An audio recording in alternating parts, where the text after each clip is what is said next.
Hello friends, welcome to Mrs Samba சமையல். நான் இன்றைக்கி என்ன செஞ்சு காட்ட போகிறேன்னு பார்த்தீங்கன்னா, மாம்பழத்தை வச்சு ஒரு மாம்பழ கேசரி செய்ய போகிறேன். இது வந்து ரொம்ப டேஸ்ட்டாக இருக்கும். கல்யாண வீட்டில எல்லாம் கூட இது வைப்பாங்க. அன்னாசி பழம் போட்டு வைப்பாங்க, மாம்பழம் போட்டு வைப்பாங்க. நான் இன்றைக்கி மாம்பழத்தை வச்சு உங்களுக்கு செஞ்சு காட்டுறேன்.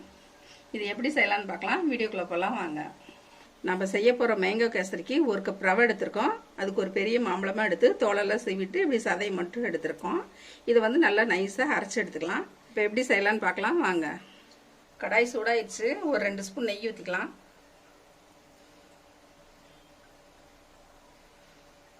நெய் உரியிருச்சு. ஒரு 10 முந்திரி பருப்பு எடுத்துக்கலாம் கேசரிக்கு. அது நல்லா கொஞ்சம் செவக்க வறுத்துக்கலாம்.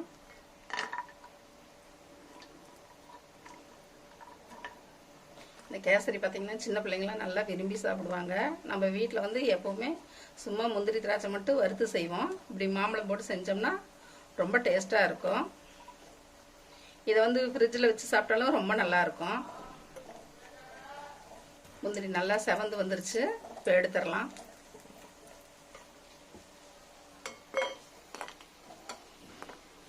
முந்திரி வறுத்து எடுத்தாச்சு. அதே நெய்யில் வந்து நம்ம எடுத்து வச்ச ஒரு கப் ரவையை வறுத்து எடுத்துக்கலாம்.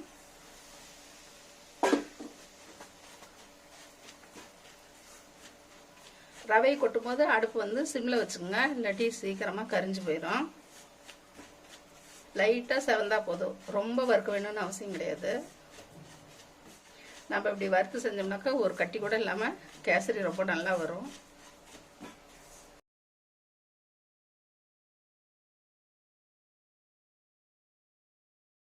ரவை நல்லா வாசம் வந்துருச்சு. இந்த அளவுக்கு வறுத்தா போதும், ரொம்ப தீயிற மாதிரி வறுக்க வேண்டாம். இப்போ ரவை வந்து ஒரு தட்டில் கொட்டிடலாம்.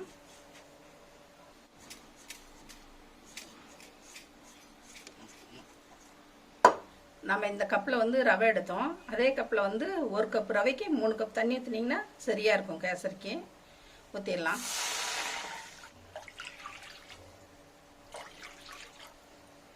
தண்ணி கொதிச்ச பிறகு நம்ம ரவையை போட்டு கிளறலாம். தண்ணி நல்லா கொதிச்சிருச்சு. நம்ம வறுத்து வச்ச ரவை வந்து கொஞ்சம் கொஞ்சமாக கொட்டலாம். இப்போ ரவையை போடும்போது அடுப்பு கொஞ்சம் ஸ்லோவாக வச்சுக்கலாம்.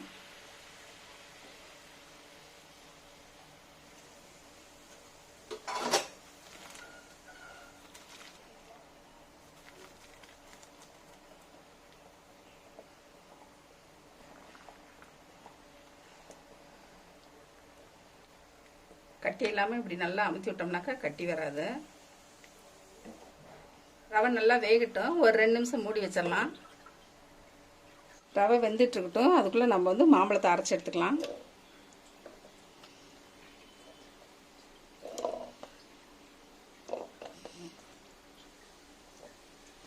ரவை வெந்திருக்கும், திறந்து பார்த்துடலாம்.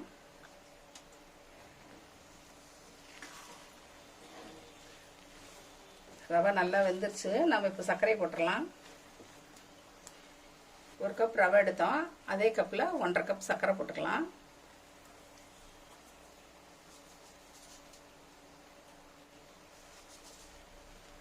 இனிப்பு கம்மியாக வேணுங்கிறவங்க இன்னும் கொஞ்சம் கம்மியாக போட்டுக்குங்க. அடுப்பு இப்போ கொஞ்சம் வேகமாக வச்சுக்கலாம். கட்டி இல்லாமல் நல்லா கிளறிக்கலாம். சர்க்கரை நல்லா கரையிறதுன்னு கிளறிக்கலாம். ஏலக்காய் ஒரு 3 நுணுக்கி வச்சுருக்கோம். இதை போட்டுக்கலாம் வாசத்துக்கு.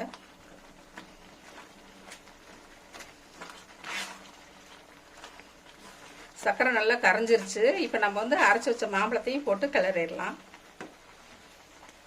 மாம்பழம் நல்லா அரைச்சி எடுத்தாச்சு. மாம்பழம் நல்லா தண்ணி ஊற்றாம அரைங்க.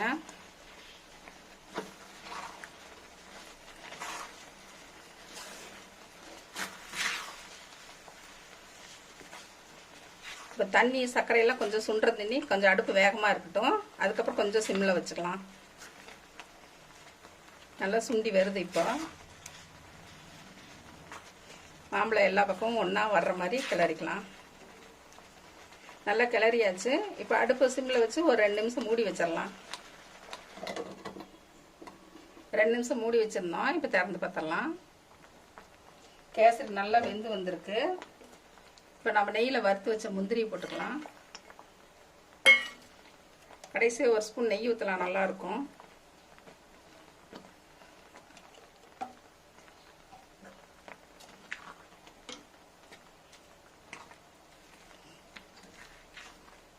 மாம்பழ கேசரி சூப்பராக ரெடி ஆயிடுச்சு. வாசம் ரொம்ப நல்லா இருக்கு.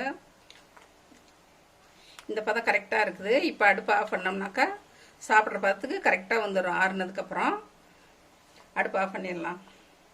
இந்த மாம்பழ கேசரி பார்த்தீங்கன்னா சூப்பராக வந்திருக்குது. இது குழந்தைங்க பெரியவங்க எல்லாரும் விரும்பி சாப்பிடுவாங்க. இனிப்பு கொஞ்சம் கம்மியாக சாப்பிட்றவங்க வந்து சர்க்கரை கொஞ்சம் குறைச்சிக்குங்க. நான் கொஞ்சம் அதிகமாக இருக்குதுன்னு போட்டேன். நெய் வந்து அதிகமாக தேவைப்படுறவங்க ஊற்றிக்குங்க. நான் இன்றைக்கி கம்மியாக தான் ஊற்றிருக்கேன் நெய். எங்கள் வீட்டில் யாரும் அதிகம் நெய் சேர்த்திக்க மாட்டோம். மற்றபடி சூப்பராக இருக்குது மாம்பழ கேசரி. நீங்களும் உங்கள் வீட்டில் எல்லோரும் செஞ்சு சாப்பிட்டு பாருங்கள். இந்த ரெசிபி பிடிச்சதுன்னா மிஸ்ஸஸ் சம்பா சமையலுக்கு சப்ஸ்கிரைப் பண்ணுங்கள். மறக்காமல் பெல் பட்டனை கிளிக் பண்ணுங்கள். தேங்க்யூ.